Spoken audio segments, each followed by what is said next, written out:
নমস্কার। আর এটা ট্রিটমেন্ট করানো হয়নি, আপনার মাথাতেও আসেনি, ইস পেটটা বিচ্ছিরি দেখতে হয়ে গেছে, একদম ক্র্যাক ক্র্যাক মতো দাগ হয়ে আছে, কিন্তু আমরা কোনো ডাক্তারকে গিয়ে বলিনি আজ অবধি। বলেছি না? যারা এই একটু নিজেদের সুন্দর করে রাখতে চায়, যারা আয়নার সামনে দাঁড়িয়ে ভাবে যে হ্যাঁ, যতদিন বেঁচে আছি সুস্থ এবং সুন্দরভাবেই থাকব, তাহলে বলবো সে শিল্পী মানুষ। কারণ নিজেকে সুন্দর করে রাখাটাও তো একটা আর্ট, তাই না? এই আর্টটা শেখার দরকার হয়, জানার দরকার হয়। কারণ নিজেকে পরিপাট্য করে রাখা, সুন্দর করে প্রেজেন্টেবল করা, এটা একটা আর্ট, এটা একটা শিল্প। এটা যদি আপনার মনের মধ্যে না থাকে, আপনি নিজেকে এই সুন্দর করে তুলে ধরাটা পারবেন না। তাই তো আজকে রমরমিয়ে চলছে এত বিউটি পার্লার, আছে না? বাড়ির আনাচে কানাচে প্রচুর বিউটি পার্লার। কেন? একটাই কারণ, নিজেকে সুন্দর করে রাখবো বলে। তাহলে যারা বিউটি পার্লার যাচ্ছেন, হাজার হাজার টাকা খরচা করে ফিরে আসেন, তাদের শরীরে যে স্ট্রেচ মার্কগুলো আছে, কোনোদিন এটা নিয়ে তো আপনি একবারও ভাবেননি, তাই না? তাহলে ভাবার দরকার আছে। ভাবুন আজকে থেকে যে হ্যাঁ, স্ট্রেচ মার্কগুলো তাড়াতে হবে। তাহলে এটাকে আমরা শরীরের মধ্যে যে দাগগুলি হচ্ছে কি বলি? স্ট্রেচ মার্ক, তাই তো? ক্র্যাক হয়ে গেছে স্কিনটা, এইরকম একটা দেখায়, বিশ্রী দেখায়, খুবই খারাপ। প্রচুর মহিলার আছে, কিন্তু ওই যে বললাম, সে কয়েক হাজার টাকা খরচা করে শুধু মুখটা আর চুলটা সুন্দর করে বাড়ি চলে আসে। তার শরীরের ভেতরেও যে সৌন্দর্যতা থাকে, সেটাকে রক্ষা করতে হয়, সেটা কিন্তু মহিলারা মাথায় রাখে না। মহিলাদের মাথায় এটাই থাকছে যে না, আমার মুখটা সুন্দর করতে হবে, চুলটা সুন্দর করতে হবে, আইব্রো করতে হবে, সেটা দারুণ লাগুক, বাকিগুলো না। তো এটা ভুল ধারণা। চলুন আজকে দেখি যে কোথায় কোথায় এই স্ট্রেচ মার্ক আসে। হ্যাঁ, নমস্কার। নমস্কার দাদা ভাই। হ্যাঁ, আপনি তো মানে সব ঠিক রাখা রূপ এসব নিয়ে বলছেন, কিন্তু আস্তে আস্তে ফেল হয়ে যাচ্ছে, আমি লক্ষ্য করছি। কি আমার বলুন? আগের সেই দেশটা নেই, চেহারা আপনি ঠিক করুন, নিজেকে চেহারাও খারাপ হয়ে যাচ্ছে আপনার। বয়স বাড়ছে তো দিদি ভাই, হ্যাঁ, দিন দিন তো বয়সটা বাড়ছে। ঠিক, আপনাদের আশীর্বাদ থাকলে আবার সব ঠিকঠাক হয়ে যাবে, ওতে অসুবিধার কিছু নেই দিদি ভাই। তবুও আপনাদের আশীর্বাদ নিয়েই চলছি, আপনাদের এই ভালোবাসাগুলো আছে বলেই তো বারবার দৌড়ে আপনাদের কাছে চলে আসি যে না, দরকার আছে। কত মানুষের কত প্রশ্ন থাকে, কত জিজ্ঞাসা থাকে, সেই জিজ্ঞাসাগুলো মাঝে মধ্যে ক্লিয়ার হয়ে যায় একটু কথায়। তো দেখতে থাকুন আজকের যে বিষয়বস্তুটা, এটাও কিন্তু ভীষণভাবে প্রয়োজন আছে, ঠিক না? নিজেকে সুন্দর করে তুলে ধরা, প্রেজেন্টেবল করা।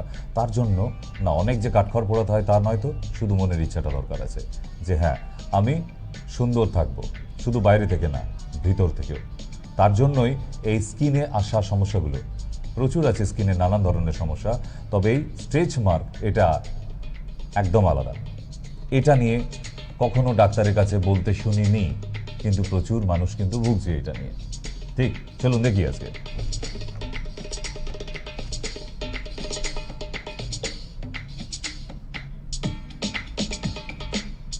স্ট্রেচ মার্কস আজকের আলোচনা হবে কজ, কি কারণ, প্রিভেনশন কিভাবে নেওয়া যেতে পারে, ট্রিটমেন্ট কি আছে। একদম ঘরোয়া টোটকা বলবো, যাদের এই দাগ আছে তারা কিভাবে ঘরোয়া টোটকা দ্বারা সুস্থ হয়ে যেতে পারে। দরকার আছে, ঘরেই আছে এই স্ট্রেচ মার্ক সারাবার জিনিস, একদম হাতের নাগালের মধ্যে। জানার পর দেখবেন এ মা, এগুলো সবই তো আছে বাড়িতে, খালি অ্যাপ্লিকেশন করা হয় না। চলুন দেখি।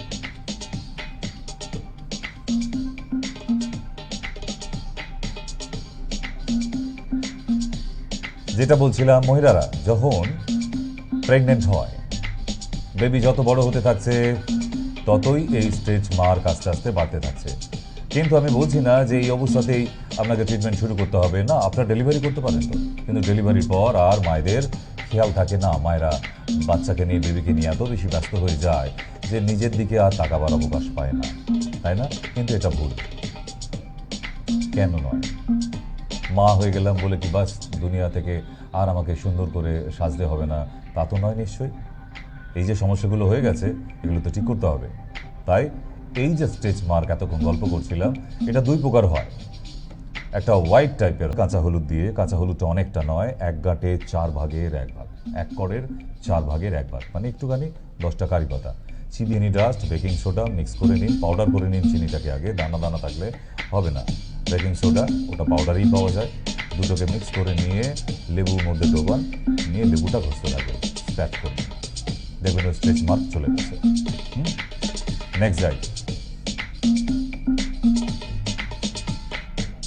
এবারে কি কি বলছে এখানে, আলুর রস, অ্যালোভেরা আর অলিভ অয়েল, এটাও একটা টোটকা। এইভাবে অ্যাপ্লিকেশন করুন। চলুন ফিরে আসি। তাহলে অনেকগুলো টোটকা কিন্তু শেখা হলো, অনেকগুলো। পুরো হোম রেমেডির মধ্যে এত সাংঘাতিক একটা শরীরের প্রবলেম, সমস্যা, আমাদের সমস্যা তখনই যখন জ্বালা ব্যথা যন্ত্রণা ইচিং এগুলো হয়, তখনই আমরা ভাবি এটা প্রবলেম। তাছাড়া কি আর সমস্যা নেই? আছে তো, বাট আমরা রিমুভ করার চেষ্টা করি না। ওই যে বললাম যে শুধু বিউটি পার্লারে গিয়ে মুখটা সুন্দর করে আসলেই হবে না, শরীরের ভিতরটাও মন্দির আমাদের, সেখানে সুন্দর করে সাজিয়ে রাখা, সবটা যত্নে রাখা, এটাও কিন্তু একটা আর্ট। সেটা নিয়ে আপনাকে তো ভাবতে হবে, না ভাবলে কী করে হবে? অবশ্য তার জন্য কী করে ভাবতে হয় আমরা তো শিখিয়ে দিচ্ছি, ভাবুন, ভাবলেই হবে। কেন? মাথায় আনতে হবে তো, তাহলেই ভাবনা আসবে। তো মাথায় আসলেই দেখবেন আপনার ইচ্ছে করছে না এটার চিকিৎসাটা করিয়ে নিই। তার জন্য কি কোনো ডক্টরের কাছে যেতে হবে না? আমি অন্তত 4 থেকে 5 রকমের আপনাদের হোম রেমেডিস জানিয়ে দিলাম। ঠিক, আপনাদেরও যদি কোনো হোম রেমেডিস জানতে ইচ্ছা হয়, কল করে ফেলুন। বিকেল 4টে আমরা টক শোতেই থাকি, আপনিও কল করে ফেলতে পারেন। আপনার হাতে যদি মোবাইল থাকে, আপনার মনে হচ্ছে যে না অনেক দিন থেকেই তো পটিটা ক্লিয়ার হচ্ছে না, তার জন্য একবেলা খাই আর একবেলা খেতে ইচ্ছা করছে না, তাহলে কি হোম রেমেডি আছে? অবশ্যই হোম রেমেডিতেই এগুলো সারাতে হয়। গ্যাস অম্বল অ্যাসিডিটি এগুলো হোম রেমেডিতেই ভালো থাকা যায়। সব সময় ওষুধ ট্যাবলেট করবেন না। এই সামান্য ব্যাপারগুলোতে যদি ওই ওষুধের একবার নেশায় পড়ে যান, দেখবেন তাহলে রোজ সকালবেলা উঠে প্যান্ট ফটি খেতে হচ্ছে। কেন খাবো? প্রশ্ন এটাই। আপনার অ্যাসিডিটি থাকতেই পারে, আপনি সকালবেলা উঠে একটু মিষ্টি পানের পাতা, জোয়ান আর আদা নিয়ে একসঙ্গে চিবিয়ে খেয়ে নিন। যদি আমলকি পাওয়া যায় তো আরও ভালো, একটা আমলকি 4 ভাগের 1 ভাগ চিবিয়ে খেয়ে নেবার পর 1 গ্লাস জল, সকালবেলা যেমন অ্যান্টাসিড খাবার অভ্যাস ছিল এরকম 1 মাস টানা খেয়ে যান, তো দেখুন তারপর আপনার অ্যাসিডিটি থাকছে কিনা। একদম থাকতে পারে না, তাহলে আয়ুর্বেদ মিথ্যে হয়ে যাবে। আর আয়ুর্বেদ ইউনানি ট্রিটমেন্ট মানেই তো এটা যে আমরা ঘরোয়া উপায় অনেক কিছু চিকিৎসা করে ফেলতে পারি, যেটা দরকারই নেই কোনোভাবেই যে আমরা ডাক্তারের কাছে যেতে হবে, আবার অনেক গাদা ওষুধ কিনে আনতে হবে, আবার এই ডাক্তার ও বলবে এই অ্যান্টাসিডটা খেয়ে যান। না, তবে সবসময় এটা জানবেন যে অসুখ হয়েছে যেটা অনেক দিন ধরে, আপনার তাড়া আছে এক্ষুনি সেরে গেলে ভালো হয়, তাহলে এতদিন ঘুমাচ্ছিলেন? একটা অসুখ হতেও যেমন সময় লেগেছে, কিছু অসুখ আছে সেটা সারতে, রেজাল্ট আসতেও তো একটা সময় নেবে, ঠিক না? তার জন্য তো আবার আপনার এমার্জেন্সি হচ্ছে কোনোভাবে। ধরুন রিউমাটয়েড আর্থারাইটিস, এটা এমন একটা আর্থারাইটিস যে আপনি ব্যথার ওষুধ নিয়ে গেছেন ডাক্তারের থেকে, কিন্তু জ্বরের ওষুধ নেওয়া হয়নি। আপনি বলেননি যে জ্বর আসে মাঝে মধ্যে, ওভারলুক হয়ে গেছে ব্যাপারটা। তো সেই জায়গায় হঠাৎ করে জ্বর আসতে পারে, কেন? এটা তো ফ্রিতে পাওয়া যায়, ওপরবেলা দিয়েছে। রিউমাটয়েড আর্থারাইটিসের রোগীদের স্কিন প্রবলেম আসবে এবং জ্বর থাকবে, তো মারাত্মকভাবে জ্বর, তো কোনো ওষুধ পাচ্ছেন না, আপনি ডক্টরকে কল করুন, হেল্পলাইনে কল করুন, অথবা হাতের কাছে আছে আপনার প্যারাসিটামল 500, খাই দিন একটা, কোনো অসুবিধা নেই। জ্বর তো আর 1 সপ্তাহ ধরে থাকবে না। যদি দেখেন যে জ্বর 1 সপ্তাহ পার করে 15 দিন হয়ে গেল থেকে যাচ্ছে, একবার যাচ্ছে একবার আসছে, জ্বরটা কিন্তু থেকেই যাচ্ছে সারাদিনের মধ্যে, 24 ঘন্টার মধ্যে কখনো কখনো দেখা যাচ্ছে, তাহলে আমি বলবো যে না, নিজে আর ডাক্তারি করতে যাবেন না, তাহলে আপনি চলে আসবেন ডক্টরের কাছে। হ্যাঁ, এটাই তো সিস্টেমের মধ্যে, কারণ একসঙ্গে একটা পেশেন্ট এসে সব তার সমস্যার কথা বলতে পারে না। আমি ওই জন্য বলেই দিই আমার পেশেন্টের যে যখন আসবেন আসার আগে পয়েন্ট করে করে লিখে আনুন। এতে সুবিধা হয় কি যে বাড়িতে যাওয়ার পর এই ব্যাপারটা তো বলা হয়নি, এটার ওষুধ নেওয়া হলো না, তাহলে ভুলটা হবে না। কেন? একটা কম্প্যাক্ট ট্রিটমেন্ট। আয়ুর্বেদ মানে না কোনো স্পেশালিটি না, ডায়াবেটিশিয়ান শুধু সুগার সারাচ্ছে, ব্যথা যন্ত্রণা নয়, না, আমরা যতখানি ট্রিটমেন্ট দিই সবটারই মেডিসিনে পাবো। হ্যাঁ, নমস্কার। হ্যালো, আচ্ছা ঠিক আছে, ঘুম কাটেনি এখনো ওনার। তো এই যে হঠাৎ করে জ্বর এসে যাওয়া, তার জন্য কিন্তু আমরা ইমিডিয়েট রেজাল্টের জন্য আমরা বাড়িতে যে ওষুধ আছে ব্যবহার করতে পারি। তাহলে এই নয় যে এক সপ্তাহ ধরে জ্বর আছে, আমি এক সপ্তাহ ধরেই প্যারাসিটামল খাইয়ে যাচ্ছি, না, কখনোই নয়, সেটা করবেন না। হ্যাঁ, নমস্কার, বলুন।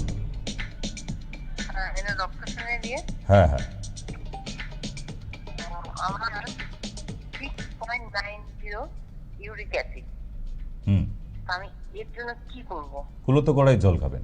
দশকর্মার দোকানে পাওয়া যাচ্ছে কুর্তি কলাই, হাফ চামচ কাঁচে গ্লাসে জলে রাত্রিবেলা ভিজিয়ে দেবেন। সকালবেলা জলটা বাদামি রং হয়ে যাবে, ভালো করে ছাঁকনি দিয়ে ছেঁকে নিয়ে শুধু জলটা খেয়ে নেবেন। একদম লং টানা খেয়ে যান, 1 মাস 1.5 মাস, কোনো অসুবিধা নেই, কোনো সাইড এফেক্ট নেই। সাইড এফেক্ট হতে পারে একটু। একবার বলে দিন। কুলত্র কড়াই, কুর্তি কলাইও বলে, কুলত্র কড়াইও বলে। দশকর্মার দোকানেই পাওয়া যায়, মুদিখানার দোকানে পাবেন না। কেমন? হ্যাঁ, আর এক মাস মুসুর সময় ডাল, হয়। পুঁই শাক, হ্যাঁ, শুধু ওটা খেলেই হবে না, নিয়মটাও মানতে হবে।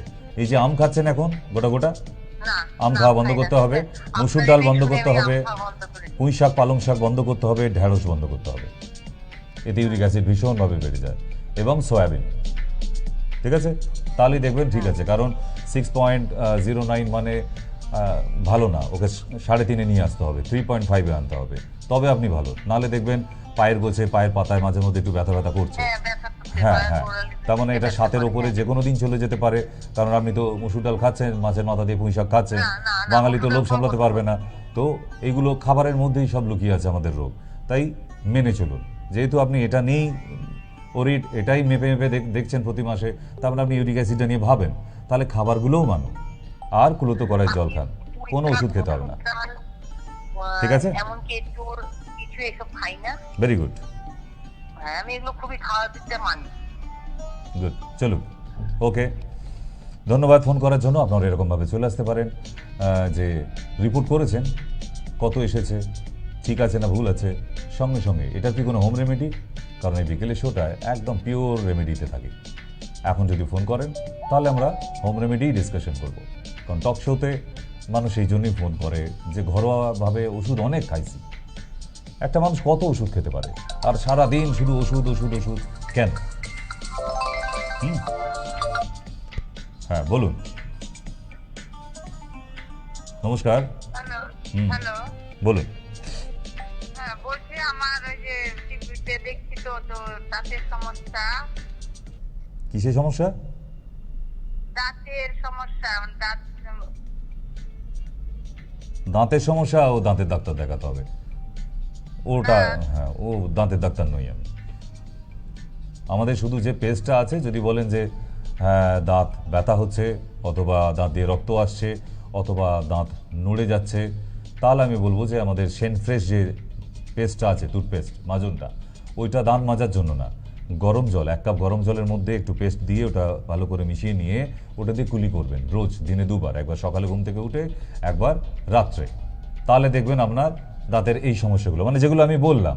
এছাড়া যদি এখন দাঁত তুলতে হবে, দাঁত ফুটো হয়ে গেছে, পুরো একদম ক্ষয়ে যাচ্ছে, ক্ষয় যাকে বলে, তাহলে না, ওটা দাঁতের ডাক্তার, ডেন্টিস্টের কাজ, ওটা আমাদের কাজ।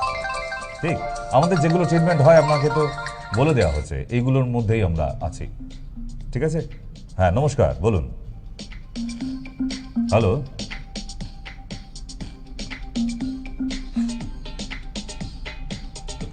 বাবা, এমনি তো আরো লজ্জা লাজবতী। ঘুমটা খোলো মাসিমা, আমরা যে বসে আছি অপেক্ষায়। ঠিক আছে, কেউ একটু চা দিয়ে আসুন মাসিমাকে, ঘুমের ঘোরটা কাটেনি। হ্যাঁ, ঘুম একটু চোখে মুখে জল দিয়ে আসুন, তাহলে বুঝতে পারবেন। ওই টিভির অনুষ্ঠান থেকে ফোন করে ফেলেছেন, এখনো ঘোরটা কাটেনি। মুখে একটু জলের ঝাপটা দিন, চোখে একটু দিন, দিয়ে গরম 1 কাপ চা খান, তারপরে আমি আসি, গল্প করবো আমরা। তাহলে আজকে যে ঘরোয়া টোটকাগুলো দেওয়া হলো, যারা খাতা পেন নিয়ে মোটামুটি বসেন আমার অনুষ্ঠানে, তাদের কি নোট করা হয়েছে? যদি নোট না হয় তাহলে আমি একটু বলে দিই যে আমাদের এই অনুষ্ঠানটা আমাদের ফেসবুক পেজে লাইভে চলছে, সবই মায়া। এই সবই মায়া ফেসবুক পেজে গিয়ে টাইপ করুন, সার্চিংয়ে গিয়ে আপনি ওখানে পাবেন, ওখান থেকে আবার লিখে নিতে পারবেন। নমস্কার, কে আছেন বলুন। হ্যালো, ডাক্তারবাবু, আমি মির্জাপুর থেকে বলছি। হ্যাঁ বলুন। বলছি আমার স্বামীর সম্বন্ধে জানতে চাই, মানে ওনার মানে সুগার আছে হুম। আর বাথরুমটা হয় মানে আটকে আটকে হয়, অস্ত্র প্রবলেমও আছে, মাঝে মাঝে রক্ত পড়ে। তো অনেক ঝামেলা নিয়ে বাড়িতে বসে আছো কি করে? একবার গিয়েছিলাম অনেকদিন আগে আপনার কাছে, ওই সুবিধা দেখিয়েছিলাম, তাও কয়েক বছর হয়ে গেছে। কিন্তু তো আবার মানে একবার চলে আসো, অনেকদিন আপনাদের দেখে 15 নিই। দিনের ওষুধ নিয়েছিলাম, খেয়ে ভালো ছিল, তারপরে আর যেতে তাহলে পারিনি। আর একবার দুজনে হরপার্বতী হাত ধরে চলে এসো। ষষ্ঠী থেকে ফিরে এসো তো, এখন আর চিন্তা নেই, চলে এসো। হুম।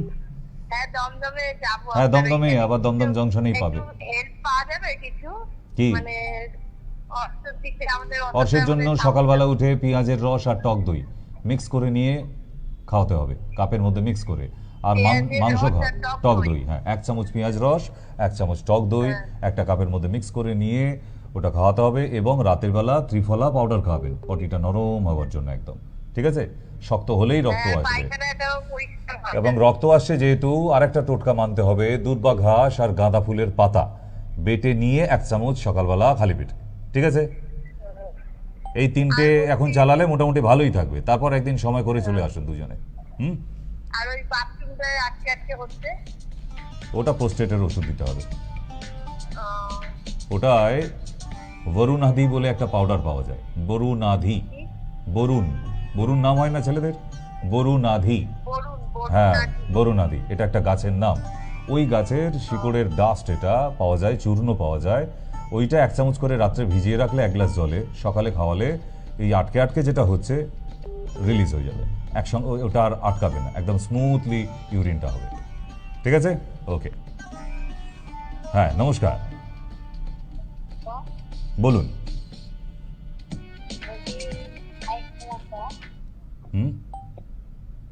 হ্যালো, হ্যাঁ, কি সমস্যা বাবা, বলুন। পা জ্বালা পোড়া করে পাহাড়ের ভেতরে। তার জন্য অশ্বগন্ধা ট্যাবলেটটা খাবেন দিনে 2টো করে। অশ্বগন্ধা এর জন্য, অশ্বগন্ধা ও একবার শুনেই মনে থাকে। অশ্বগন্ধা বাড়ির আনাচে কানাচে পাওয়া যায়, দশকর্মার দোকানেও পাওয়া যায়, বা যে কোনো আয়ুর্বেদিক দোকানে, তবে একটু ভালো কোম্পানির নেবেন। সকালবেলা খাবার পর একটা, রাতের বেলা খাবার পর একটা। ঠিক আছে? ওকে। তাহলে একজনের টোটকায় কতজনের কাজ হয়ে যায়? ইউরিক অ্যাসিডের জন্য একজন জানবে, হাজার হাজার মানুষের কাজে প্রয়োজনে আসবে। যারা যারা আজকে দেখছে আলাদা আলাদা সমস্যা নয়, এরকম প্রচুর মানুষের একই সমস্যা আছে। কতজনের পা জ্বালা করছে, প্রচুর লোকের।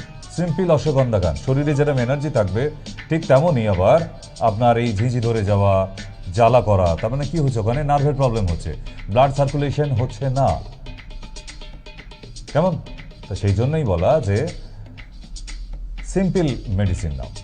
অশ্বগন্ধার পাউডার পাওয়া যায়, দুবেলা 2 চামচ খাওয়া যায় যদি পাউডারে পাওয়া যায়। কারণ অশ্বগন্ধা সিরাপ পাওয়া যায়, সেটা যদি পাওয়া যায় তাহলে 2 চামচ করে অশ্বগন্ধা সিরাপ। অশ্বগন্ধা প্রোডাক্টটা সেটা বিভিন্ন রূপে পাওয়া যায়, বিভিন্ন ফর্মে। সবটাই বলে দিলাম, সিরাপে পাওয়া যায়, পাউডারেও পাওয়া যায় এবং ট্যাবলেটেও আছে। আপনার যেটা, অনেকে আবার সিরাপ খেতে ভালোবাসে না, খেতে পারে না, বমি বমি ভাব আসে, কেউ আবার ট্যাবলেট গিলতে পারে না, ঠিক না? সে আবার পাউডার নিক। কারোর আবার পাউডার ভালো লাগে না, তো উনি ট্যাবলেট নিক। কিন্তু অশ্বগন্ধা সব রকম রূপেই এখন মার্কেটে অ্যাভেলেবেল, আপনি নিতে পারেন। তাহলে শিলিগুড়ির কথা বলে দিই, আগামী 27 তারিখ বৃহস্পতিবার আসছি শিলিগুড়ির পেশেন্টে। নিশ্চয়ই আপনারা যারা নর্থ বেঙ্গল থেকে আজকে দেখছেন, একবার করে ফোন করে আপনাদের নক করে দেওয়া হয়েছে, কিন্তু তবুও জানিয়ে দিই যে শুধু ডেটটা মাথায় রাখবেন, 27 তারিখ বৃহস্পতিবার সকালবেলা 10টা থেকে একদম টানা বিকেল 4টে অবধি চলতে থাকে। আর আমরা বুধবার রওনা দিচ্ছি, কোনো অসুবিধে নেই। কিন্তু যাদের এখনও নাম লেখানো হয়নি, অ্যাডভান্স নাম বুকিং করবেন, নাহলে হঠাৎ করে গিয়ে হাজির হয়ে গেলে হবে না। এই জন্যই বলছি যে নাম লেখাবার প্রসেসটা বলে দিই। শিলিগুড়ি বা নর্থ বেঙ্গলের মানুষদের নিচে যে নাম্বার দেওয়া আছে ওই নাম্বারে ফোন করে